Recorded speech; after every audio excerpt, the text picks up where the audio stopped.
మెదక్ జిల్లా మాసైపేట మండల కేంద్రంలో సోమవారం గోడ పత్రిక ఆవిష్కరణ కార్యక్రమం నిర్వహించారు. ఈ నెల 7వ తేదీన హైదరాబాద్ లో నిర్వహించనున్న హలో మాదిగా చెలో హైదరాబాద్ లక్ష డప్పులు 1000 గొంతుకల కార్యక్రమం విజయవంతం చేయాలని ఎంఆర్పీఎస్ రాష్ట్ర నాయకులు మాసైపేట యాదగిరి పిలుపునిచ్చారు.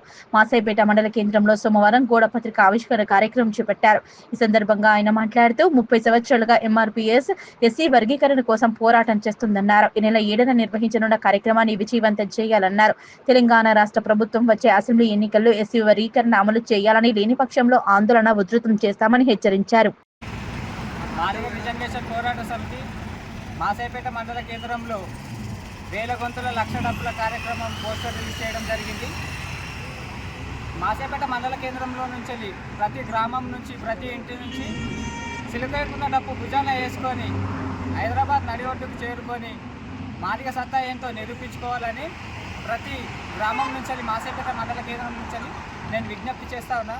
ప్రతి ఒక్క వ్యక్తి అన్నగారు చెప్పినట్టు సీమునెత్తురున్న ప్రతి ఒక్క వ్యక్తి మాదిగ డప్పును సంకరం వేసుకొని ప్రతి ఒక్కరు వచ్చి వర్గీకరణకు ఇవ్వాలని మాసైపేట మండలం నుంచి మెదక్ జిల్లా తరఫు నుంచి నేను కోరుతున్నాను.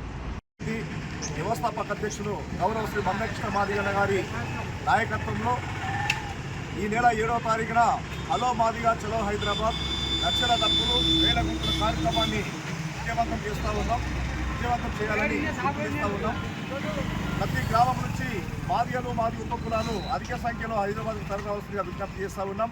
మరి 30 ఏళ్ల సుదీర్ఘ ఉద్యమంలో కులం పేరు చెప్పుకోవడానికి భయపడ్డ మాదిగలు, ఊరులకు రావడానికి భయపడ్డ మాదిగలు ఈరోజు ఆత్మగౌరవంతో కులం పేరు చెప్పుకోవడమే కాకుండా ఈ దేశ సర్వోన్నత న్యాయస్థానమైన సుప్రీంకోర్టు నుంచి మాదిగలు చేస్తున్న పోరాటం న్యాయబద్ధమైందని చెప్పేసి వాళ్ళకి వర్గీకరణ చేయాల్సిందేనని చెప్పేసి ఆ అధికారం రాష్ట్ర ప్రభుత్వాలకు సుప్రీంకోర్టు తీర్పు ఇచ్చిన విషయాన్ని గుర్తు చేస్తూ ఉన్నాం.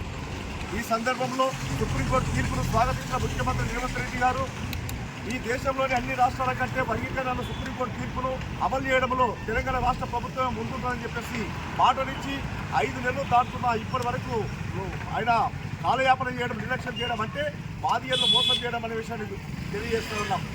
హైదరాబాద్కు మాదిగలు రాకముందే లక్షల డప్పులు వేల గొంతుల కార్యక్రమం రాకముందే ఎస్సీ వర్గీకరణ మీద ఒక ఖచ్చితమైన నిర్ణయాన్ని తీసుకొని వెంటనే సుప్రీంకోర్టు తీర్పును అమలు చేసే బాధ్యత ముఖ్యమంత్రి ఉన్న విషయాన్ని తెలియజేస్తూ ఉన్నాం. లేని పక్షంలో హైదరాబాద్కు వచ్చే లక్షల డప్పులు వేల గొంతులు వర్గీకరణ అమలు చేస్తే విజయోత్సవ ర్యాలీ నిర్వహిస్తాం. లేని పక్షంలో రేవంత్ రెడ్డి ప్రభుత్వానికి, కాంగ్రెస్ ప్రభుత్వానికి సాగు డప్పు మోగిస్తామని చెప్పి సందర్భంగా తెలియజేస్తూ ఏది ఏమైనా ప్రతి గ్రామం నుంచి మెదక్ జిల్లాలోని అన్ని గ్రామాల నుంచి మాదిగలు మాది ఉపకులాలు అధిక సంఖ్యలో తరలివలసిందిగా విజ్ఞప్తి చేస్తూ 100 తరాల మన బిడ్డల భవిష్యత్తు కోసం దారులు వేయడానికి సుప్రీంకోర్టు తీర్పును అమలు చేయాలని ప్రభుత్వం మీద ఒత్తిడి పెంచడానికి మాదిగలు మాది ఉపకులాలు అధిక సంఖ్యలో తరలి రావాల్సిందిగా విజ్ఞప్తి చేస్తా ఉన్నాం. జై మాదిగా, జై మందకృష్ణ మాదిగా.